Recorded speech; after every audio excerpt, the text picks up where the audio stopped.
Good morning, everybody. My name is Justin Wilson. I use he, him pronouns, and it is my pleasure to welcome you to this service at the First Universalist Church of Rochester.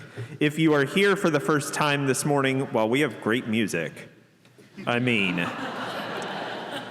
are especially glad to welcome you today with that performance. Thank you for making it to our worshiping community. Please remain after for coffee hour in the Clara Barton Lounge behind us through either of these doors or online in the same Zoom link. There's also a visitor's form on the back of your order of service or by clicking the link in the chat. We ask you to fill this out so we can offer you a welcome beyond what we can this morning. If you have a big joy or sorrow in your heart, just a reminder, now is a good time to enter it in the notebook here on the chancel or in the Zoom chat before the chalice is lit. Some announcements today, if you look in your order of service. Today we have both the LGBTQ and immigration social justice groups. We also have a music recital later today for Jacob Lytle. And after service, right here, we have a meeting about financial approval for some window renovation. So if you're a member, please stick around, be a part of that brief conversation to get that approved. We also have the Building Beloved Community Beyond the Binary Conference next Saturday. If you are interested in that, please let me know. And Saturday, May 2nd, it's less than 3 weeks away. I know it doesn't seem like it, but we are doing our annual spring work day. So if you're interested in being a part of that, see me or see Ed Deller right there. Okay, before we turn towards our neighbors for a greeting, let's say hello to our online community by waving towards the camera in the back there near the Progress Pride flag. If you're online, please pop a greeting into the chat. Say hello to your online attendees. We're so happy you're joining us this morning. And for those of us here in person, let's take a moment and say hello to our neighbors.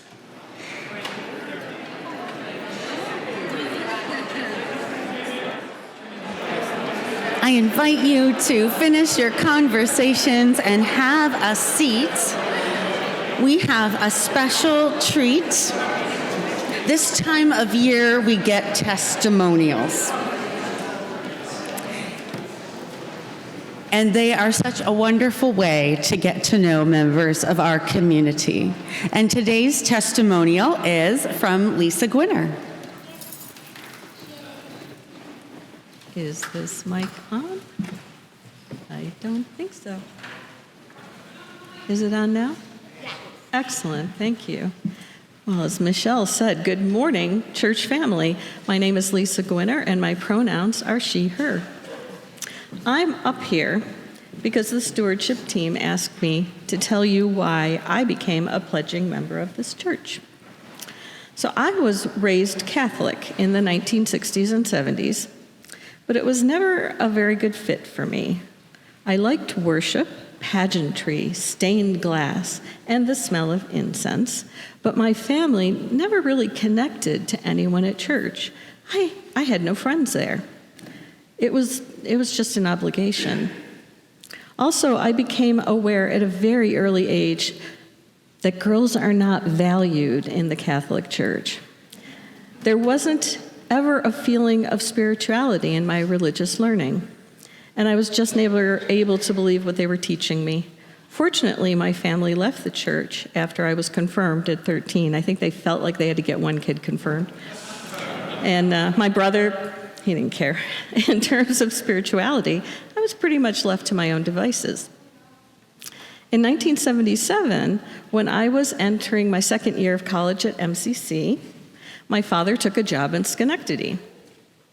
I flatly refused to leave Rochester. And my family, surprisingly, shockingly, accepted my refusal to move with them and found some neighbors willing to take me in, Sally and Bob Stevens. They and their kids had been active in this church for some years. And once I'd gotten settled into their spare room at their house, Sally invited me to come to church with them. I immediately loved this beautiful sanctuary, the beautiful music, and the relative lack of crosses. The congregation was pretty small in the late 70s, and there weren't very many people my age here then, but folks were very friendly. As I learned about Unitarian Universalism from being here, attending the services, I really liked the emphasis on the worth and dignity of all, and the lack of emphasis on sin. It wasn't long before I was recruited to teach RE, help with the rummage sale, and participate in other church activities, and I began to feel a part of this community. In April of 1978, 48 years ago this month, I signed the book and became a member. A few months later, Sally, who had become a great friend and mentor to me, asked me if I would consider making a pledge to the church. Having left the only church I'd ever known when I was pretty young, the only thing I knew about financially supporting a church was the quarter my dad gave me every Sunday to put in the offering basket. And I really wondered if a college student like myself could make a difference, considering that I couldn't contribute very much. And I was doing quite a bit of volunteering here as well. So when I mentioned these things to Sally, she said that volunteering and actively participating were great. That was awesome. But that pledging was a different kind of commitment. She said that the amount I could give wasn't the important thing. The intention to support the church on an ongoing basis was. And that made a lot of sense to me. So I filled out a pledge card, and I've made a yearly pledge ever since. And here I am, 48 years later, trying to express how much this community has come to mean to me. Oh, I didn't think I was going to cry. Okay, sorry. This church has become my family. This community taught me that found family is real family. And then I found family. I met my spouse, Charlie Kortzel, singing in the choir, and we were married in the sanctuary more than 37 years ago. We raised our child, Brenna, in this community, and when Brenna was 16, she signed the book and became a pledging member as well. When I think about what has kept me connected to this place over the years, it comes down to the people and the opportunity to participate in the work of keeping this community a force in the world, working, singing, and playing with beloved friends here is a joy, knowing that my support of this church, participating in the work of the church, and by pledging, allows me to make a tangible difference in the world, to push back at the oppression and hatred that seems a normal part of life these days. Every Sunday, I feel uplifted by the hopeful message of love preached in this sanctuary. It heals my heart and gives me the energy to keep going. Seeing so many new people here also brings me joy and hope, because together we can build a different world. So I think it's time for me to say some thank yous. Thank you, Sally, for inviting me here and helping me to understand the importance of pledging. Thank you to all the people I've worshiped and worked with here, some who have moved on, some who are of blessed memory. And thank you, current church family. We're the future of this place, and I feel grateful to be here with you all. And now, please rise in body or spirit, me in spirit, and join in singing hymn number 159, This Is My Song.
Hello, everybody.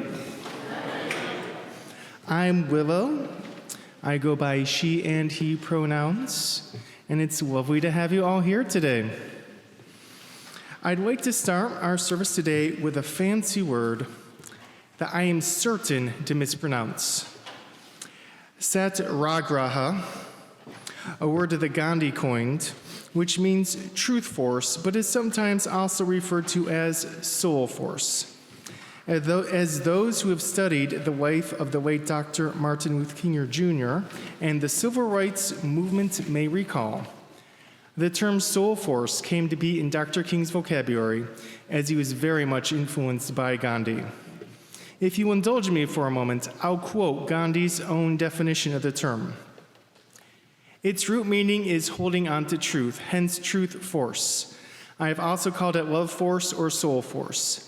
In the application of Satyagraha, I discovered in the earliest stages the pursuit of truth did not admit of violence being inflicted on one's opponent, but that he must be weaned from error by patience and compassion. For what appears to be truth to the one may appear to be error to the other. And patience means self-suffering. So the doctrine came to mean vindication of truth, not by infliction of suffering on the opponent, but on oneself.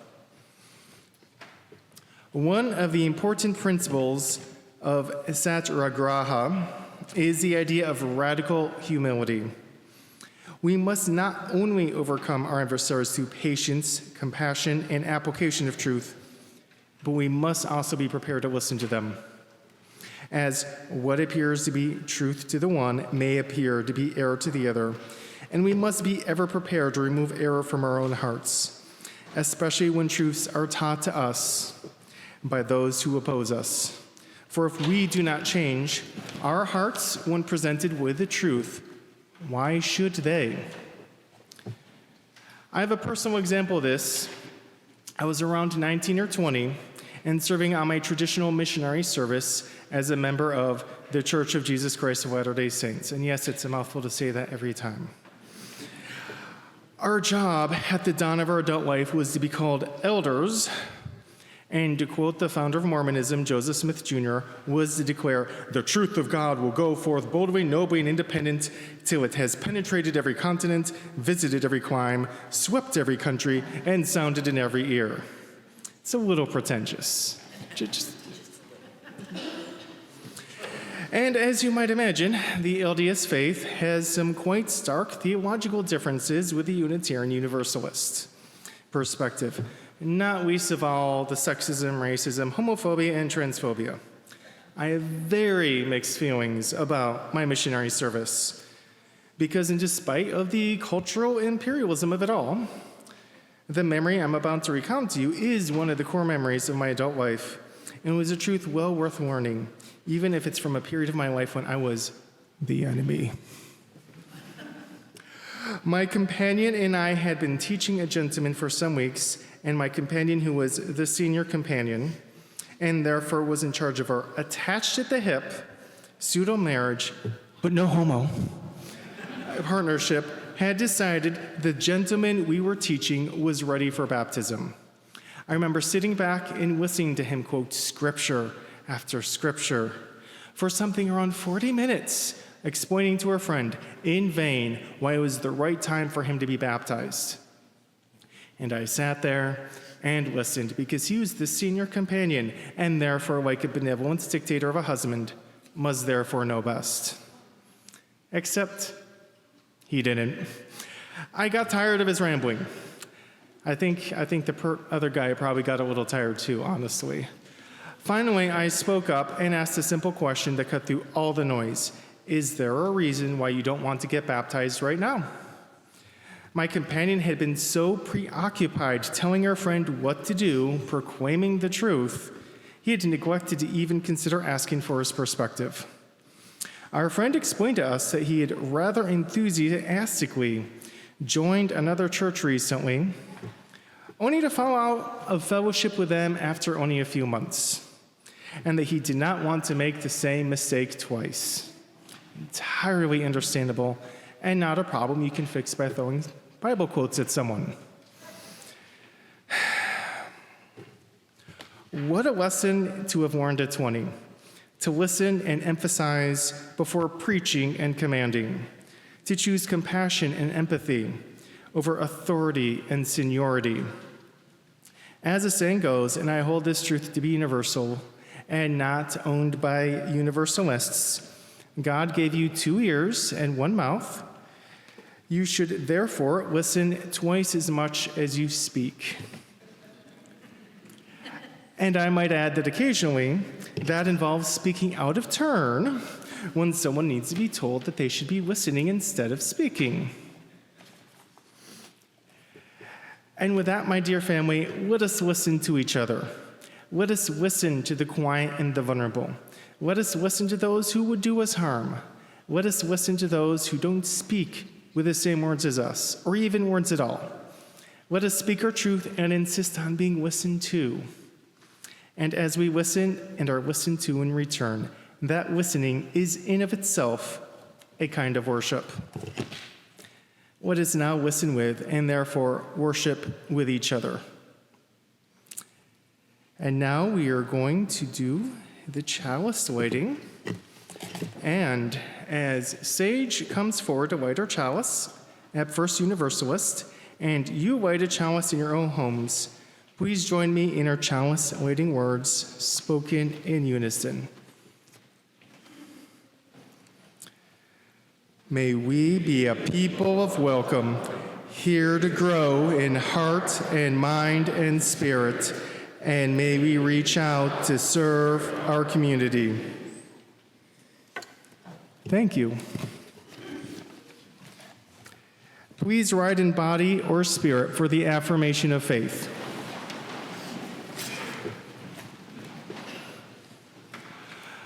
Love is the doctrine of this church. The quest for truth is its sacrament, and service is its prayer. To dwell together in peace, to seek knowledge in freedom, to serve humanity in fellowship, to the end that all souls shall grow into harmony with the source and meaning of life. Thus do we covenant with each other and with all.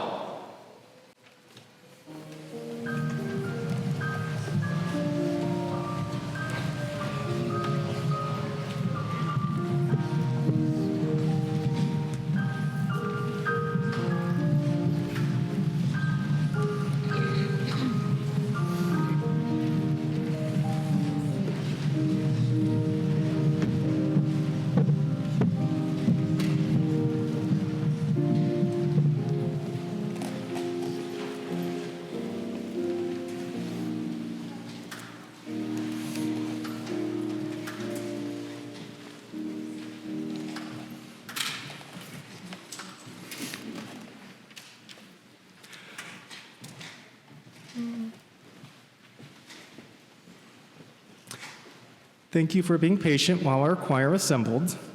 I invite you now into the spiritual practice of generosity. The good work of this church is funded by the gifts you give.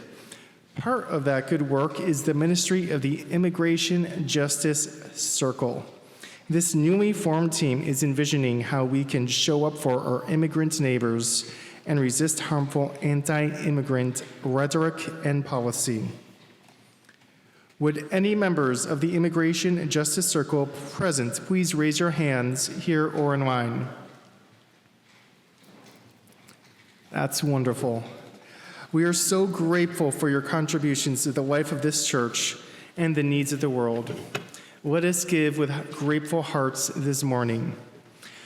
Please place your offering in the offering basket or give online by scanning the QR code on the laminated sheet in your pew. This is also a great time to place visitors' forms in the offering basket. For folks online, please click on the link in the chat to give to First Universalist Church. Thank you for your generosity. This morning's offering will now be gratefully received.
So today's story, I actually told when I did this sermon with the Canandaigua Church a month ago, but it's still a great example, even though it's not March anymore.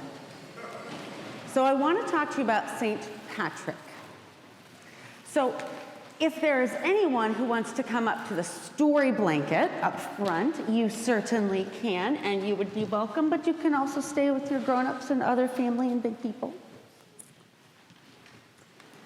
So for anyone can answer this question, what do you know about St. Patrick's story? He drove the snakes out of Ireland. One of those great Irish tall tales. He wasn't Irish.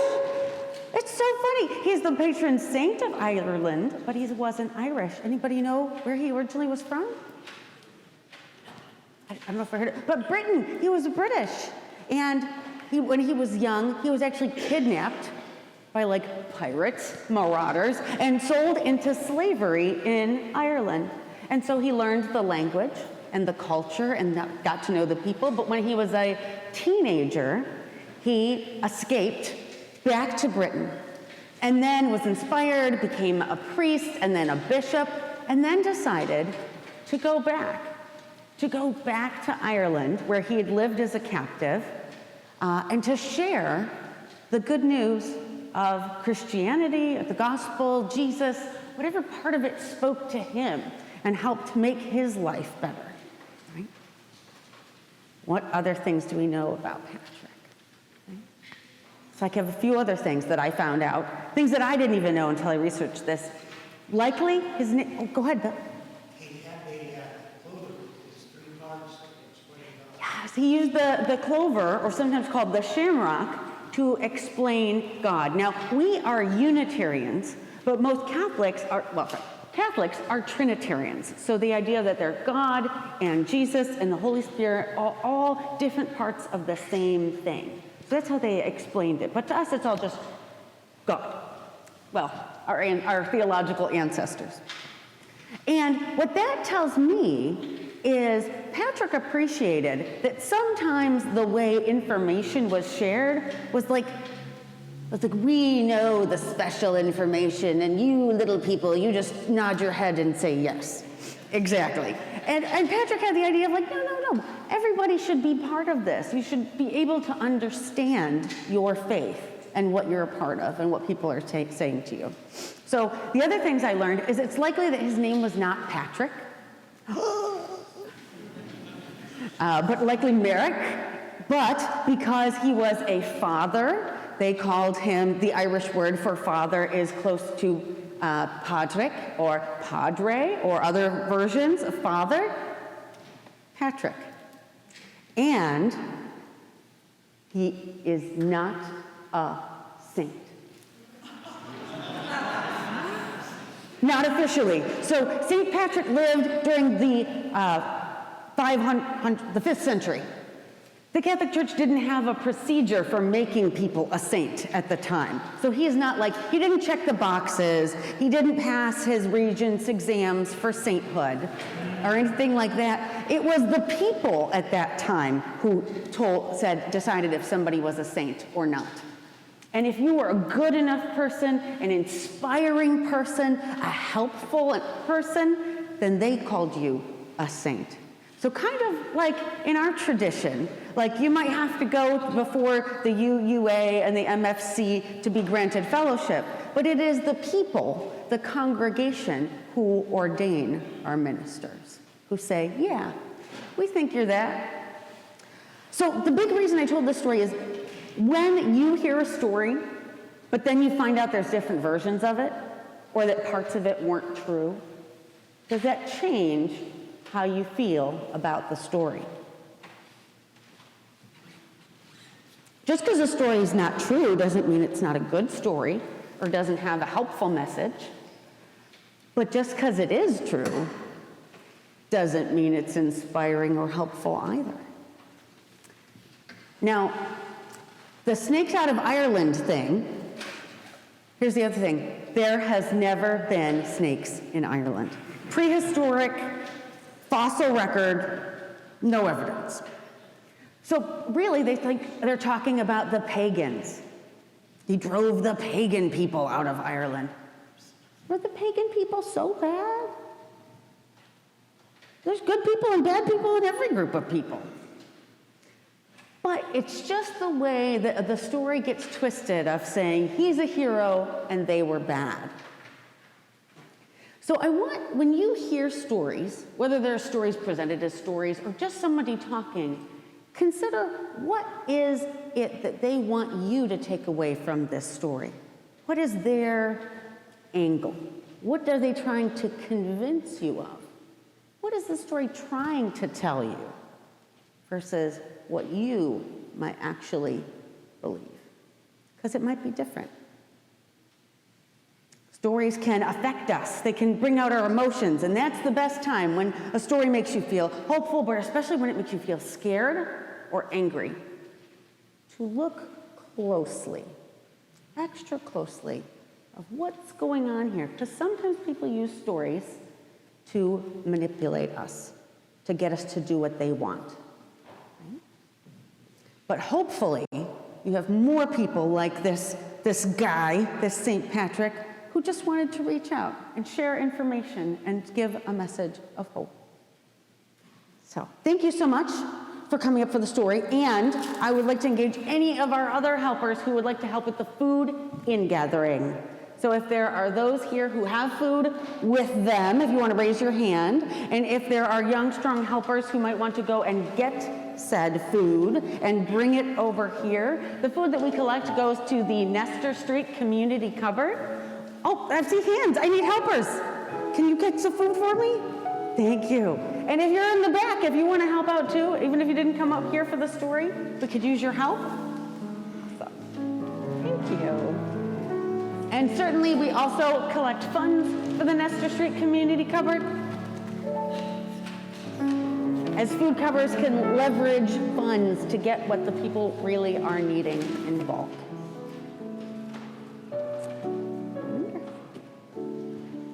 Thank you so much. And that can go right in the box there.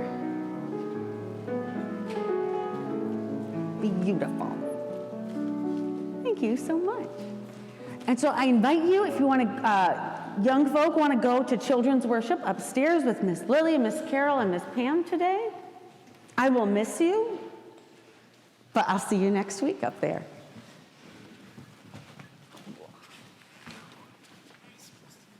Oh, and I'm sorry, and won't you join us in singing our doxology?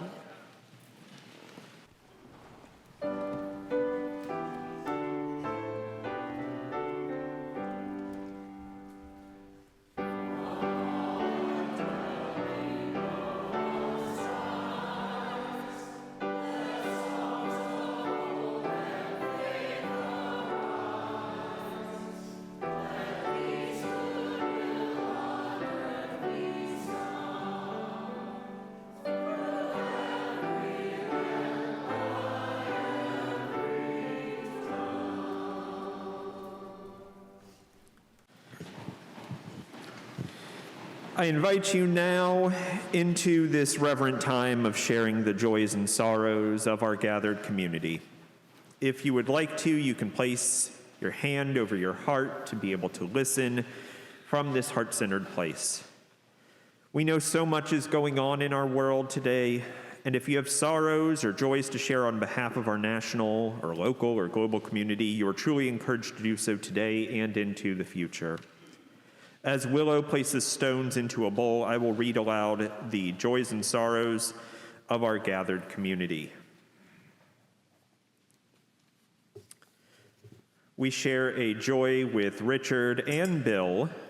Between the in-person and online watch party, it was so nice and such a joy to see so many folks attend the ordination of Savna Aaron Scott.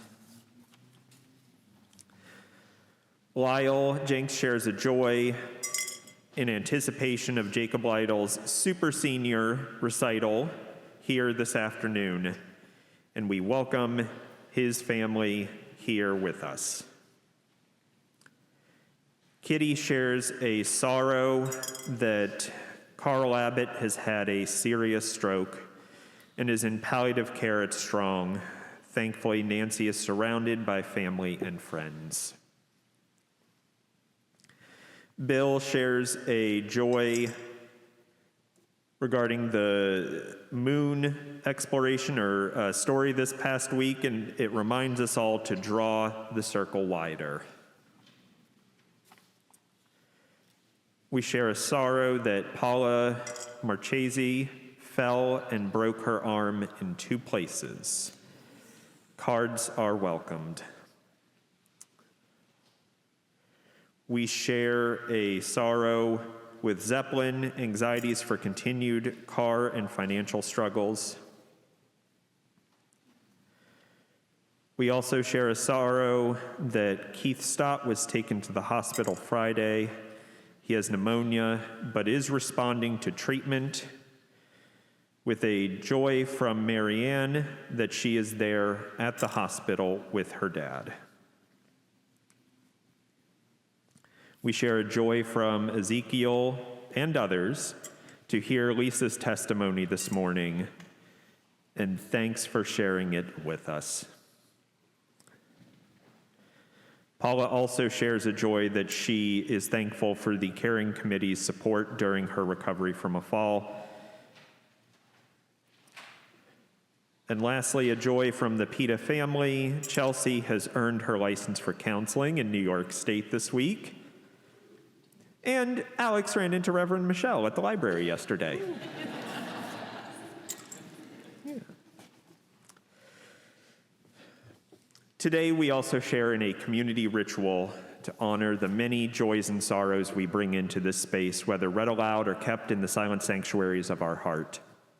In a moment, those here in person are invited to come forward to drop stones into the bowl. If you need to remain seated, please raise a hand or motion for someone else to raise a hand so that someone can come to you with a bowl to drop stones in. If you're joining us online, please send a heart emoji in the meeting chat in place of a stone. Let us join now in the collective ritual of honoring the joys and sorrows of us all.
Let this ritual be a reminder that amidst so many sorrows, we are never alone, and our joys may uplift our community together.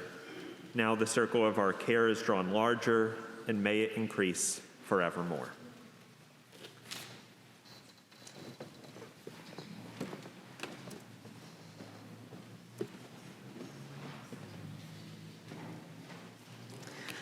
I invite you to a time for prayer and meditation, and to take a deep breath. And let your ears relax, and your shoulders relax, and your breathing relax, and your belly and lower back to relax. To settle into this time and space. Spirit of life and love, Holy One of our being and our becoming, that which is sacred within, among, and beyond. We know so many stories about you, so many names: God, Lord, King, Father, Earth Mother, Great Spirit, Universe, Holy Parent, Divine Love, Deepest Longings, Covenanted Partner, the Sacred, the Divine. We know stories about our country and its founding too, of the values we claim as a people. We have stories about those narratives, about how our values have and have not manifested in our reality. Blessed One, we also know so many stories about ourselves, some of them the same stories we tell about others. Beautiful, ugly, simple, difficult, joyous, useful, worthless. Stories about who we are, what we know, and the potentials and impossibilities of our future. Stories about our purpose and meaning of our lives. We have countless stories buried too deep in our souls, so deep it's hard for us to even recognize them. God of discovery, help us find the strength to excavate those buried stories. Let us lean on one another as we brush them off and hold them up to the light to find their meaning and use. May our roots nourish us so that we might grow abundantly and flower into blessings for one another and the world. And above all, Holy Parent, sing to us a gentle lullaby in the trees and the wind, in the kind words of our neighbors, in the warmth of the sun and the sparkle of the dew. Whisper to us the truest story you know, and sing it to us in notes we can never unhear. Remind us every day, every moment, that we are beloved, beloved, beloved.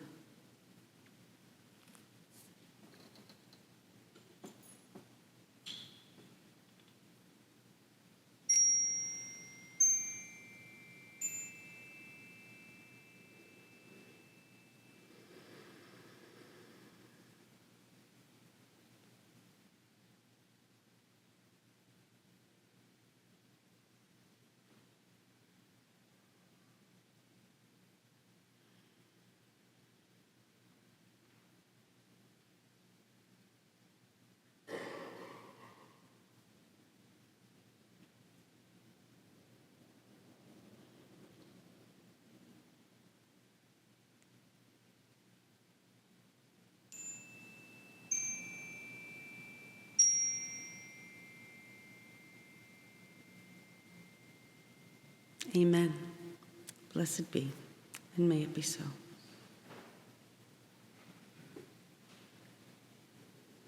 Our hymn of contemplation this month is number 16, "'Tis a Gift to Be Simple."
Friends, I don't know if you, like me, have a particular Vulcan side of you.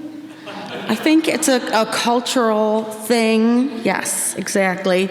And the first impulse in analyzing anything, anytime I hear what the new worship theme is, I first go into Vulcan mode. Logically, what is truth? It has served me well. And it's also the angle I took when we started upstairs talking about the truth in children's worship. We discerned that truth does not equal facts as much as the impulse is to say that they are, that there are things that are true that are not considered facts. And we talked about how truth can change over time, especially with new experiences and new information, even science. As someone in a neurodivergent family, the past few years I've encountered this phrase that I hate. Feelings are facts. I get it. I get what they're trying to say. They're trying to take people's feelings and where they are seriously, to not just dismiss them. But they're not facts. But it doesn't make for a great catchphrase to say feelings are important information about what's going on in your body and your mind. Feelings are true in a way that is not facts. My truth is something that we've heard spoken a lot more lately in the past 5 years or so. I'm speaking my truth. And of course, that doesn't mean facts. My facts are different from your facts, but someone's lived experience, their reality, their story. Our stories are true. Joseph Campbell, who I would give to sainthood if I could, along with Fred Rogers, said, "People forget facts, but they remember stories." This is one of the main reasons that we use story like we do in our worship, because a story carries the message in the way me just talking up here never could. As you can imagine, I love how stories capture the truth in that way that speaks to who we are and the language of the wiring of our brains and our hearts as a species. Terry Pratchett said, "We are the storytelling ape. We are incredibly good at it. As soon as we're old enough to want to understand what is happening around us, we begin to live in a world of stories. We think in narrative.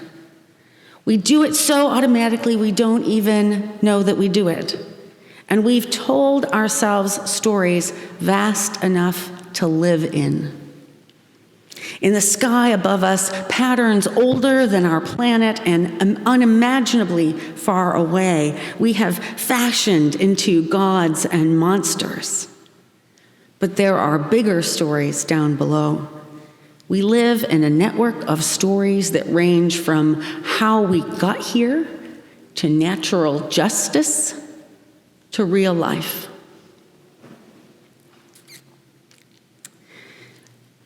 And finally, one more big quote from author and historian Yuval Noah Harari. "Sapiens rule the world because we are the only animal that can cooperate flexibly in large numbers. We can create mass cooperation networks in which thousands and millions of complete strangers work together toward common goals. 1-on-1, even 10-on-1, we humans are embarrassingly similar to chimpanzees. Any attempt to understand our unique role in the world by studying our brains, our bodies, our family relations is doomed to failure. The real difference between us and chimpanzees is the mysterious glue that enables millions of humans to cooperate effectively. This mysterious glue is made of stories, not genes. We cooperate effectively with strangers because we believe in things like gods, nations, money, and human rights. Yet none of these things exist outside of the stories that people invent and tell one another." Again, a quote, "There are no gods in the universe, no nations, no money, no human rights, except in the common imagination of human beings." You can never convince a chimpanzee to give you a banana by promising him that after he dies, he will get limitless bananas in chimpanzee heaven. Only sapiens can imagine, share, and believe such stories. Now back to me. This is also something that makes liberal theology, part of our tradition, unique, is the belief that revelation is not sealed. And so what that means, revelation is like God revealing itself, the divine sharing truth and wisdom. Now, many traditions believe that once the canon of the Bible was complete, that is it. That is all there is to be revealed of truth and wisdom. No new stories, no new interpretations.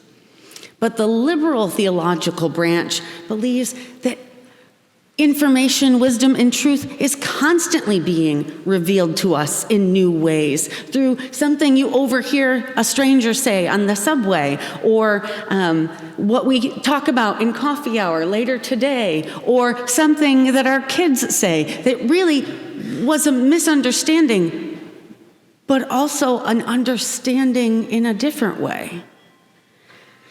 When I look for stories here to carry our message of the sermon, I can find them from other cultures, faiths, ancient stories, modern stories, picture books, and personal anecdotes. Given the recent season of Passover and Easter, reflecting on Moses and the Exodus and Jesus, I would invite you to consider what story or what version of one of those stories influences you the most. Which one do you connect to best? Which one, when you heard it maybe recently, you're like, oh, that's the one. That's the reason I can say Jesus is cool. That's the reason I can say, okay, I get it. I might be interested in looking at Scripture a little deeper to understand what's going on there. What is its perspective or source, the story that connects for you? And how does it compare to the same story from another perspective or source or agenda or spin that perhaps has made you feel uncomfortable in the past? Like I asked when talking about St. Patrick, what if the story changes? The facts, the truth, the message, the context of the story. Or maybe you don't get it. They just give you a snippet. So often, biblical texts are cited, but they lose their meaning or are given a different meaning without the historical context. So recently, Reverend Eileen shared about these stories, especially the Easter, the Jesus stories around the end of his life, with much more context than you will see in the little bottom box references that you'd normally find in a Bible that does that. She shared context for where these stories came from and when they were written and why they were written. In some ways, a story itself is rather neutral until you think about, why is this story being told? What are they trying to get you to understand and believe? What are they trying to give you with this story? Like the story of Jesus would be a very different story if you did not include the fact that the land and Jewish people lived during a time of occupation by the Roman Empire.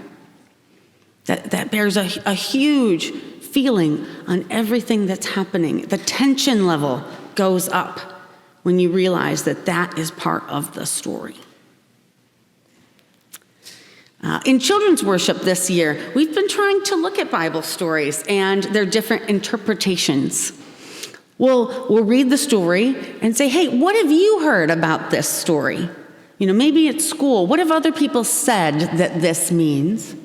And then taken a chance to look at it from our Unitarian Universalist liberal tradition and say, to us, most UUs would interpret it this way with our theology. But if someone you go to school with has a different point of view, it does not undo our view. One group does not have the monopoly on truth because they say their story was written down in the book. And reminding the kids and ourselves that a new interpretation of an old story could come up at any moment and be the inspiration for the hope that we need to get through this next revolution or reimagining or rewriting of our story. The wisdom might be something that we already know, but just have to look at a little differently.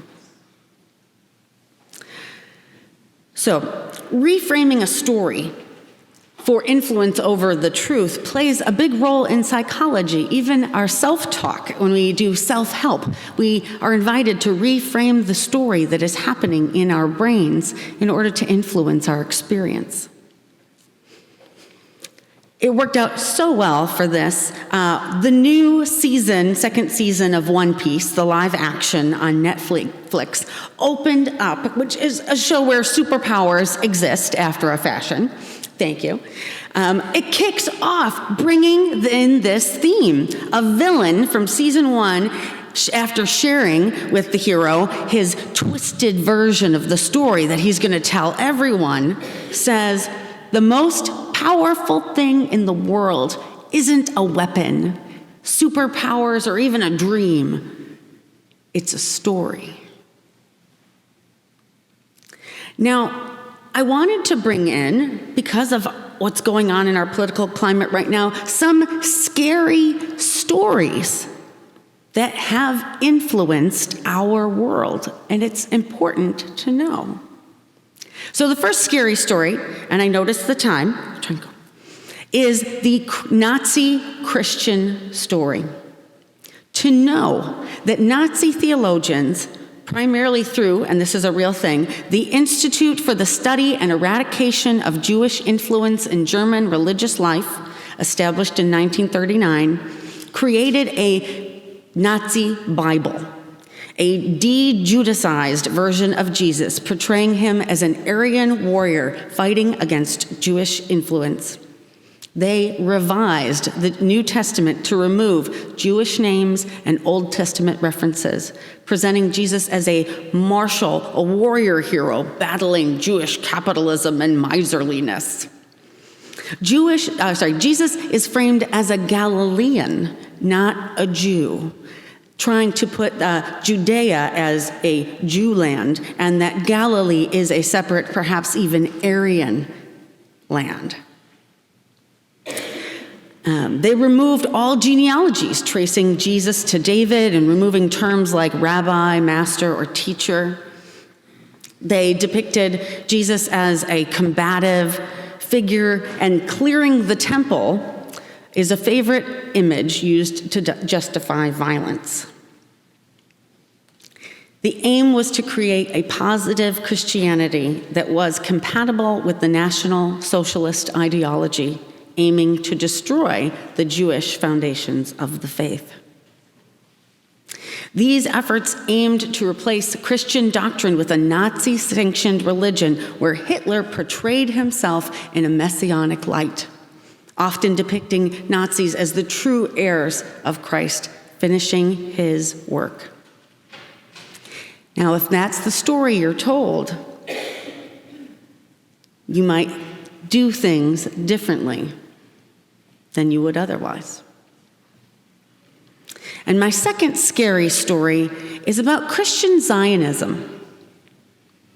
Christian Zionism is a theological and political movement holding that the modern state of Israel is a fulfillment of biblical prophecy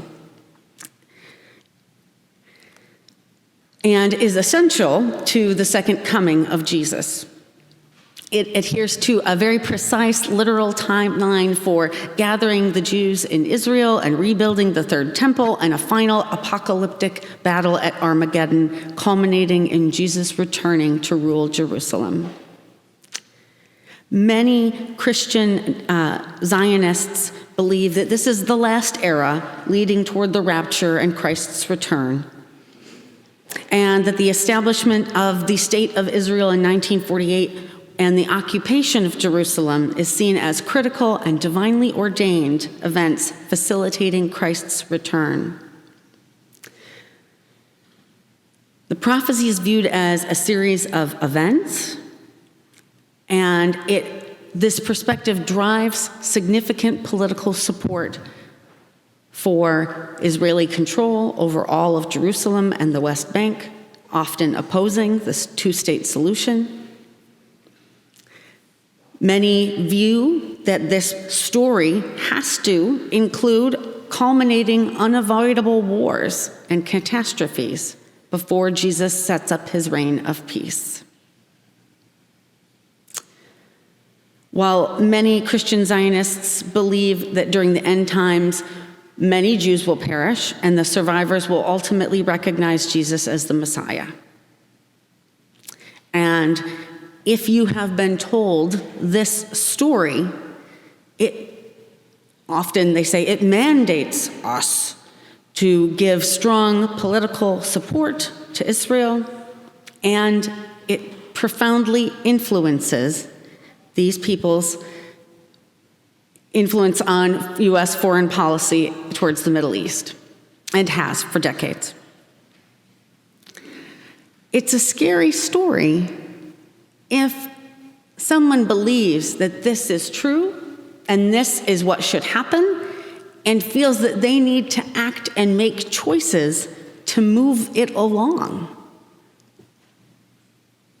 Not necessarily what you would be doing if you had not heard this story.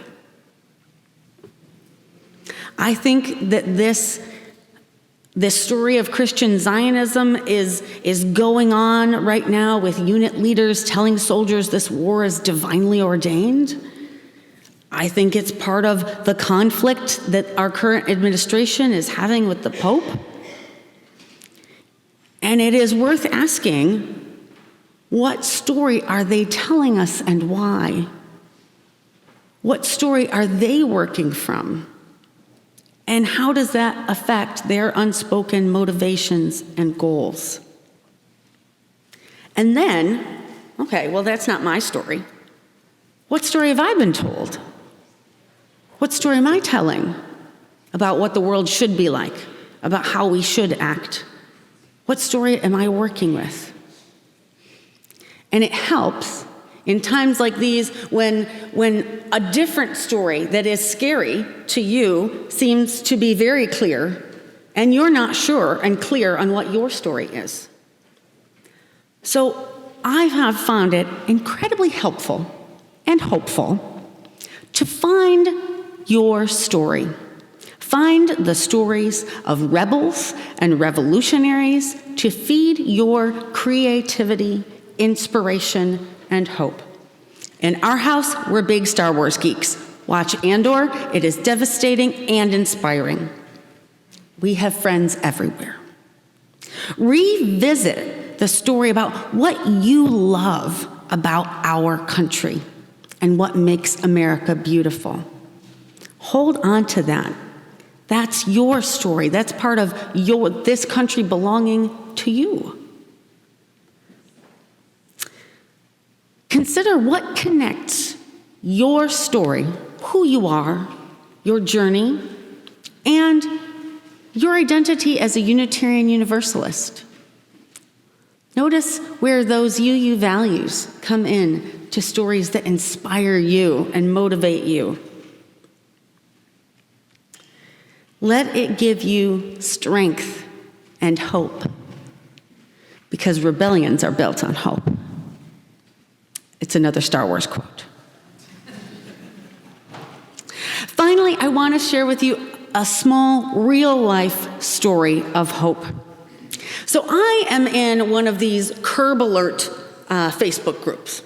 And really the purpose, supposedly, for these groups and why I got involved is, as someone is driving along and they see something out at the curb that they think is worth something, like somebody would want that, they take a picture and they post the nearest cross street. So we share with each other and we're like, save it before it rains! And who needs this? And it's a great free cycle program. Even on Saturdays, we put out what we're looking for and exchange with each other. It's an awesome gift economy community. And suddenly, I noticed we're talking about where we're seeing unmarked black vehicles and agents that don't have any, like people who look like they're in military gear but don't have the labels of police. And one of the leaders of the group is part of the Rochester Rapid Response Network. Suddenly, this group of mostly suburban moms who go around and pick up dressers off the curbs are watchdogs for ICE activity. And sharing with each other and then the Rapid Response Network, even if they're not trained, but to put it out there and say, I saw this going on over here. We have friends everywhere. And finding whatever resources we have, whether it's a Facebook Curb Alert group or a group here at church, to connect with each other and to be part of creating the world that we imagine, a world more loving and more just. May it be so. And amen.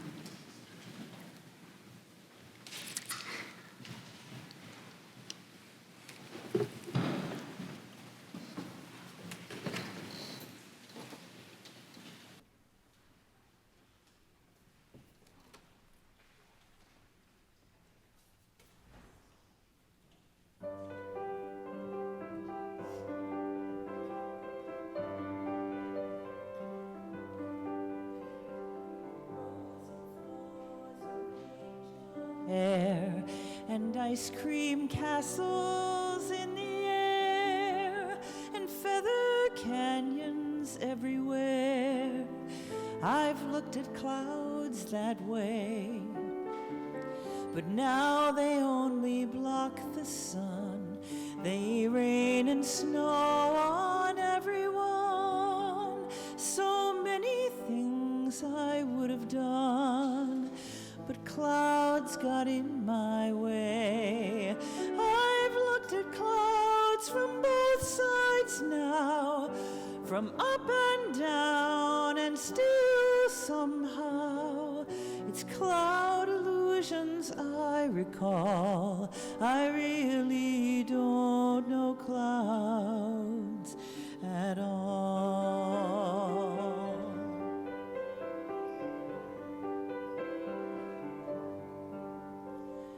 Moons and Junes and Ferris wheels, the dizzy dancing way you feel as every fairy tale comes real. I've looked at love that way, but now it's just another show. You leave 'em laughing when you go, and if you care, don't let them know. Don't give yourself away. I've looked at love from both sides now, from give and take, and still somehow it's love's illusions I recall. I really don't know love at all.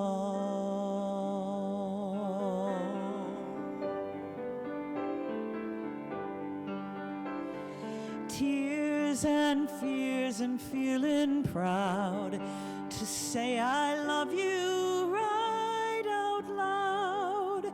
Dreams and schemes and circus crowds, I've looked at life that way. But now old friends are acting strange.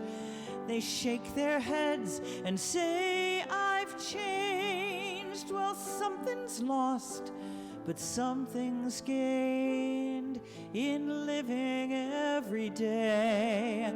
I've looked at life from both sides now, from win and lose, and still somehow it's life's illusions I recall.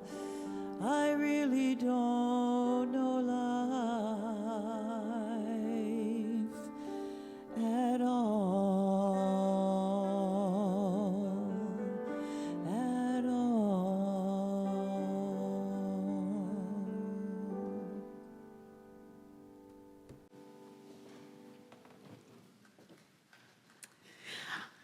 I invite you to rise in body or spirit to sing our closing hymn, number 354, We Laugh, We Cry. We'll just do first verse. Perfect. This is a long hymn, so one verse. Thank you, thank you.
Please remain standing as Willow extinguishes our chalice flame this morning, and let us read together the words printed on the screen.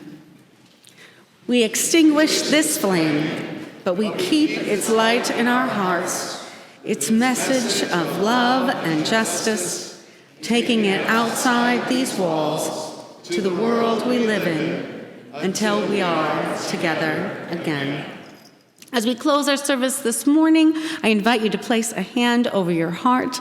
If you are joining us online, I invite you to turn your settings to gallery view to look upon the faces of those who are here with you.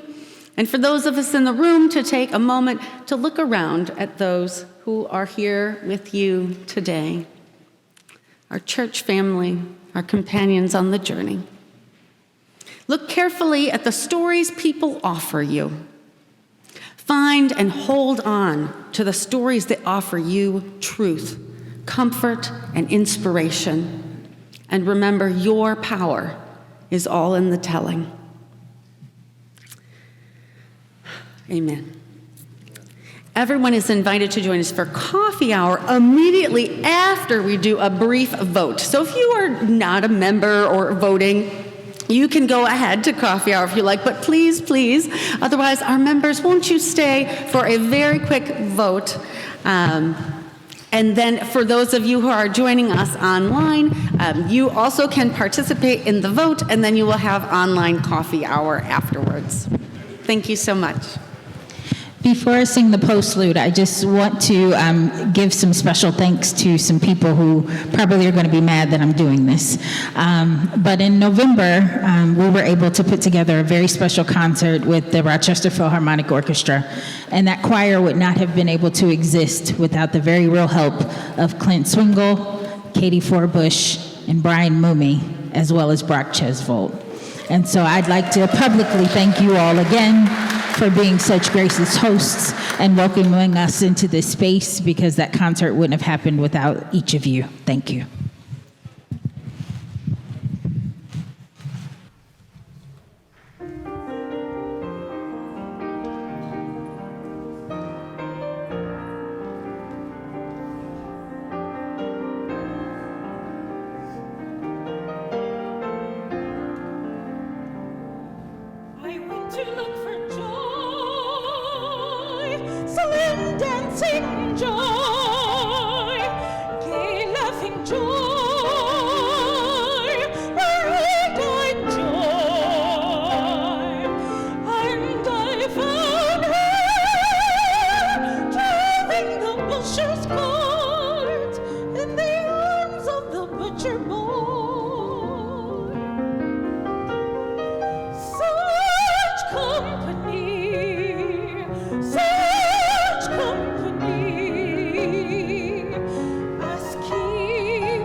This